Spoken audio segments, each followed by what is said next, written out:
Greetings dear aspirants, welcome to today's current affairs session of Civilspedia. Today we'll be discussing about the global gender gap report and about the Shapurkandi dam under a prelims topic and about the disaster management in India and the national policy for children 2013 and the draft child protection policy in the mains topic. So let's move on to our first topic of the day, the global gender gap report. So when you're studying about reports, just know who releases that report and regarding India's ranking in that report. So this particular report has been released by the World Economic Forum. Now the World Economic Forum also releases some other reports, so please have a look at that. It also releases the Global Competitiveness Report, Travel and Tourism Competitiveness Report, the Global Information Technology Report, the Inclusive Development Index and the Human Capital Index along with the Global Gender Gap Report. Now you need to know something about this report. So this report has been based on the three principles laid for measurement by the World Economic Forum in order to rank the countries based on the global gender gap. So it looks for the gaps rather than the levels of resources available. So the gaps towards the access to the resources by the women gender, and it also focuses largely on the outcomes rather than the inputs given to the women, and it largely focuses on women equality versus the empowerment of women.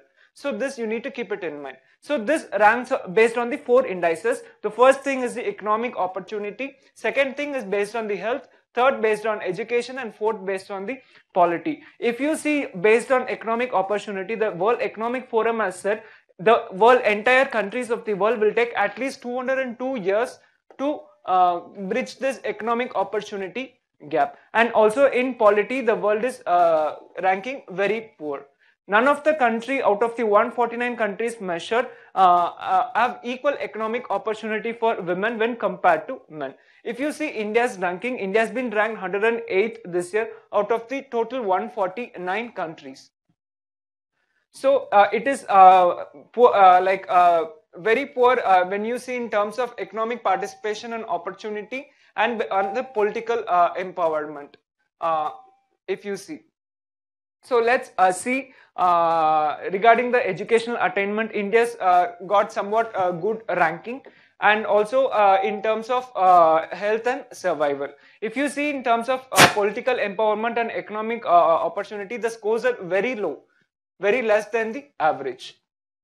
So this is all about the global gender gap report that you need to know. You need not know much about this. This will be helpful for mains preparation point of view. Just remember the report is released by which forum. So it is the World Economic Forum. So let's move on to our next topic, the Shapurkandi Dam project. So when you are studying about such dam projects, just know the location in which state it is located and along the which river. So this particular Shapurkandi Dam is to be constructed on the Ravi River in the Punjab. So along with this Ranjit Sagar Dam.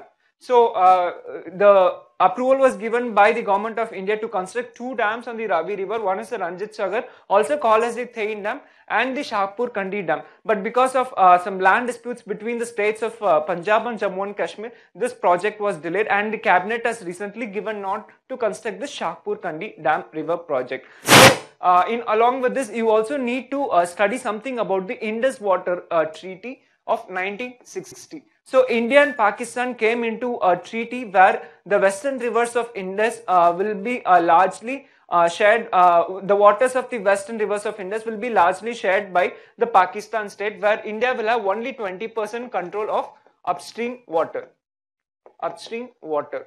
Whereas India will have total control and exclusive rights over the eastern rivers. So here the western rivers are the Indus, Jhelum and the Chenab, where only 20% of control is with India, and the eastern rivers are the Ravi, Beas and the Satluj. So we can have some mnemonics to easily remember these names. So it is Indus, Jhelum, Chenab. Go for CJI, Chief Justice of India for the western rivers, and in case of eastern rivers, just have Royal Bank of Scotland, RBS. And if you see, all these three rivers flow in the state of Jammu and Kashmir, and these three rivers, Ravi, Beas and Satluj, flows in the state of Punjab.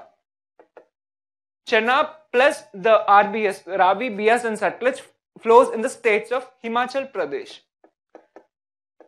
So just remember this. So it is here.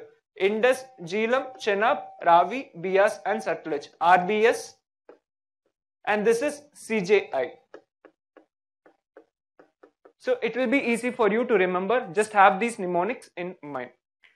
So let's move on to our main topic of today, disaster management. You need to know what is disaster and what are different types of disasters and what are some of the institutions that are present in India to manage or to attend to these disasters. So let's see the definition for a disaster. As per the Disaster Management Act of 2005, disaster means a catastrophe, mishap or calamity or a grave occurrence in any area, which can either be because of man-made causes or because of natural causes, largely inflicting damage to the loss of life and to the destruction of property and the degradation of environment. So its magnitude is beyond the coping capacity of that particular area where the people reside. You need to know what are natural disasters and what are man-made disasters. Under the natural disasters, which has been given under this NDMA, National Disaster Management Authority website, the natural disasters are earthquakes, floods, landslides, tsunami, urban floods and heat wave.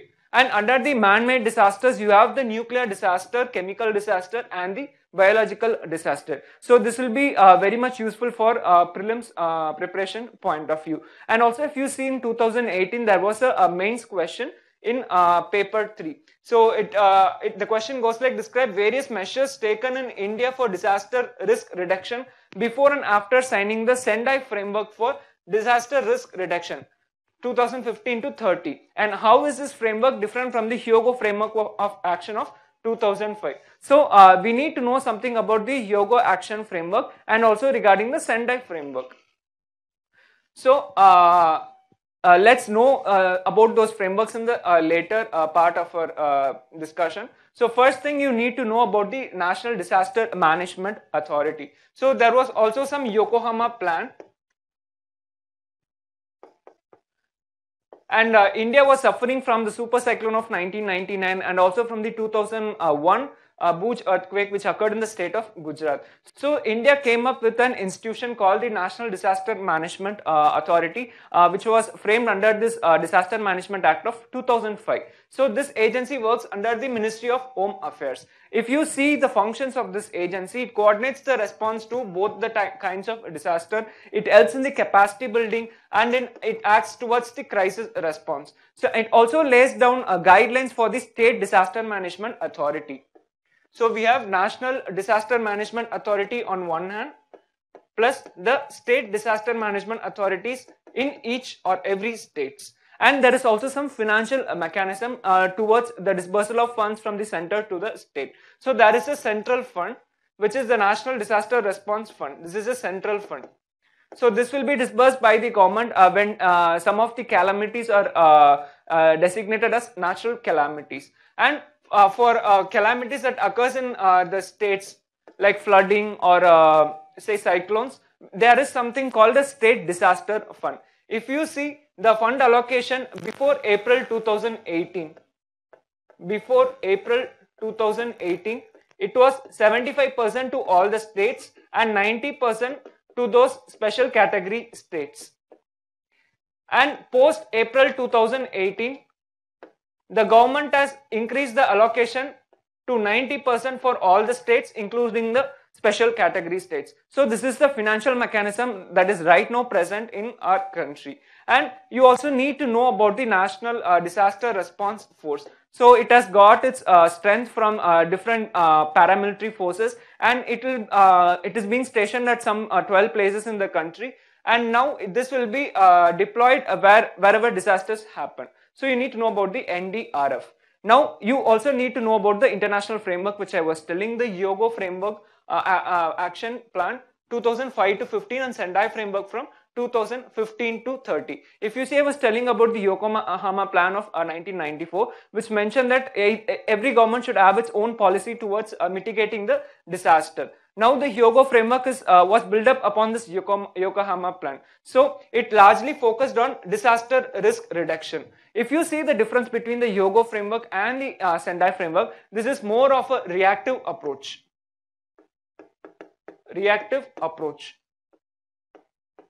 And Sendai Framework is more of a proactive approach.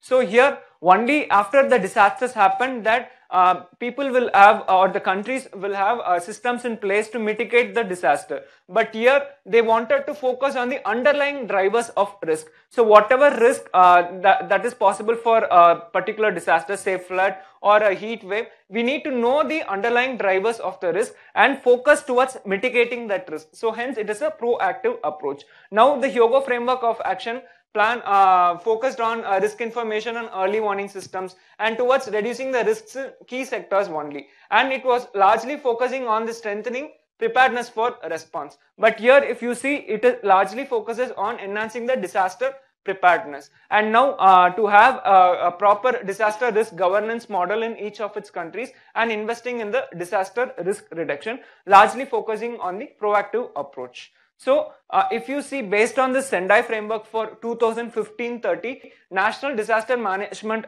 Plan also came in the year 2016. So it tells focus on underlying drivers of risk. So now this action plan contains the risk plans for mitigating the disasters. Similarly, we have interagency coordination to have a proper integrated disaster risk governance, and also investing in disaster risk reduction, which is differentiated into structural measures and non-structural measures. Structural measures like constructing dams, barricades, etc. Something physical.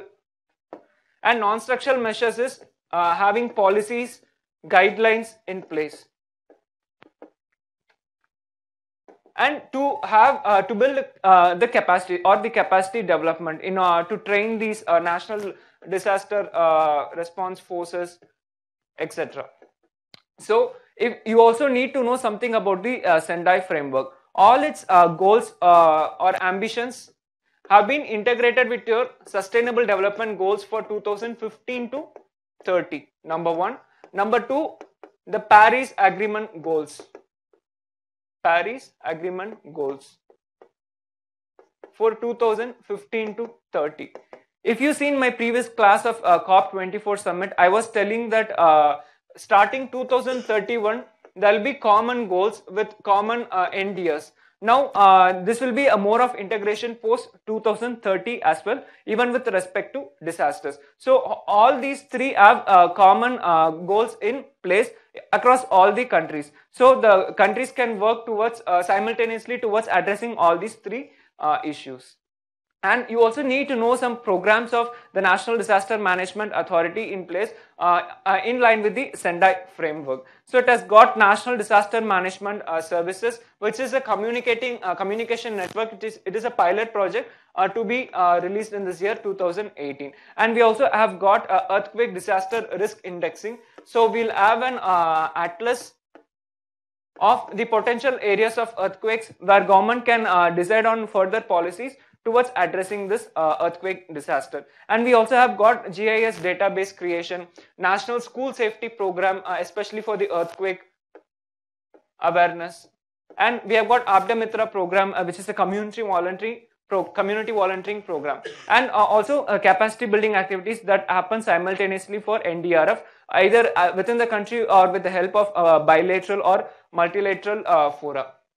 And you also need to know about the international cooperation with respect to disaster management. So this particular Sendai framework was a voluntary one and a non-binding one. So, but India is a signatory to the Sendai framework, and it is also playing a leading role in the entire South Asia. It coordinates the disaster response activities in the South Asian region. So it coordinates in SAARC. It coordinates with BIMSTEC,